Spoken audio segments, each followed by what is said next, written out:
ஓசூர் அருகே பெண் தொழிலாளிகள் தங்கியிருக்கும் விடுதிக்குழியல் அறையில் ரகசிய கேமரா அமைத்த வடமாநில இளம்பெண் தொழிலாளி கைது. வீடியோ பகிரப்பட்ட ஆண் நண்பரை பிடிக்க போலீசார் பெங்களூர் புறப்பட்டதாக தகவல்.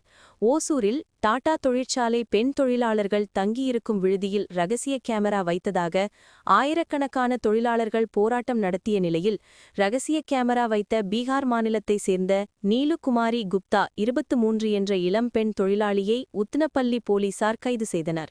அவர் தனது ஆண் நண்பருக்கு ரகசிய கேமராவில் எடுக்கப்பட்ட வீடியோவை பகிர்ந்த நிலையில் அது சமூக வலைத்தளத்தில் பரவி வந்துள்ளது. அதன் அடிப்படையில் இந்த விவகாரம் வெளிச்சத்துக்கு வந்ததாக கூறப்படுகிறது. இந்த சம்பவம் குறித்து போலீசார் தொடர்ந்து தீவிர விசாரணை நடத்தியதில் ஆண் நண்பர் சதீஷ்குமார் என்பவர் பெங்களூரில் இருப்பதாக கிடைத்த தகவலின் பேரில் கிருஷ்ணகிரி மாவட்ட போலீசார் ஆண் நண்பரை கைது செய்ய புறப்பட்டிருப்பதாக தகவல்கள் வெளியாகியுள்ளது.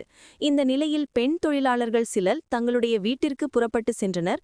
மேலும் முதல் ஷிஃப்ட் பணிக்கு யாரும் செல்லவில்லை என்பது குறிப்பிடத்தக்கது. பதட்டம் காரணமாக கிருஷ்ணகிரி மாவட்ட எஸ்பி தங்கதுரை தலைமையில் 100க்கு மேற்பட்ட போலீசார் பாதுகாப்பு பணியில் ஈடுபட்டுள்ளனர்.